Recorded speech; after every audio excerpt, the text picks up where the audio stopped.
আর একটা আছে ফল্গু বৈরাগ্য।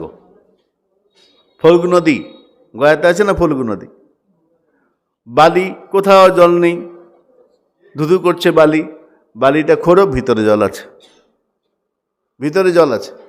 এইরকম দেখতে মনে হবে এ কোনো আশা নেই, কীরকম লোক, সব ত্যাগী বাবা, কিন্তু যখন তুমি তার ভিতরে খুঁজবে কিছু না কিছু আশা তো রয়েই আছে, আছে, বাসনায় পূর্ণ আছে, কিন্তু চাপা আছে।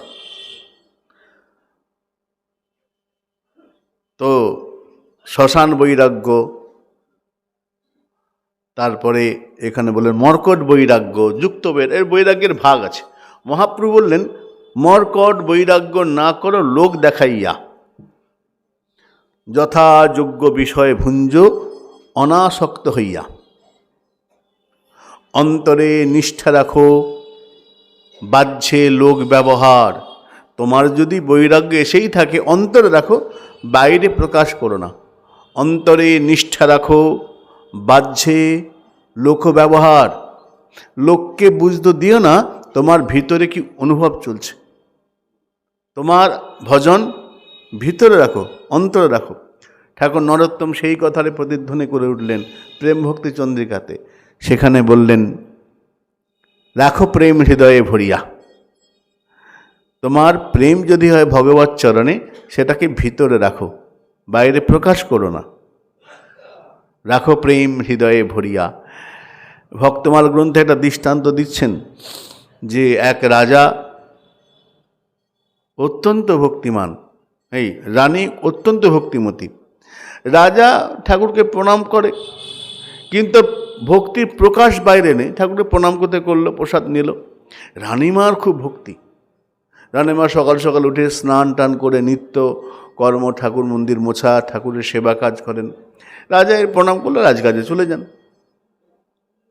রানী খুব করে বলেন কি হবে এসব করে, পরকালে চিন্তা করতে হবে না, ঈশ্বরের ভজন করো, ঠাকুরের চিন্তা করো, একটু সেবা কাজ করো।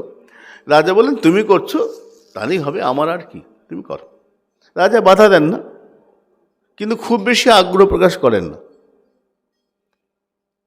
রানীর মনে খুব দুঃখ যে মহারাজ সব অনেক গুণ আছে, কিন্তু ঠাকুরের সামনে বসা, বেশি জপান্নিক করা, এসব কিছু করা করতে হয়, যেটুকু না হলে নয়। রানীমা খুব দুঃখী হন। একদিন সকালবেলায় রানীমা উঠেছেন। রানীমা উঠে দেখছেন স্বামী যেই উঠেছে, স্বামীকে উঠে ধরাম করে একদম মাটিতে পড়ে প্রণাম, আর পায়ে ধরে খুব ভক্তি স্বামীকে। স্বামী বললো কী হলো, ঘুম থেকে উঠে তুমি আমাকে কোনোদিন প্রণাম করো না, হঠাৎ আজকে এত ভক্তি কেন? রাজা বলছেন তুমি তো উঠে তুমি তোমার নিজের কাজে চলে যাও, আজকে হঠাৎ আমার জন্য অপেক্ষা করছো, আমি ঘুম থেকে উঠলাম, পায়ে পড়ে প্রণাম করছো, কি ব্যাপার? রানীর চোখে জল। রানী বলছেন আমি ভেবেছিলাম যে তুমি বুঝি এই জগতের লোক নয়, তুমি বিষয়ী লোক।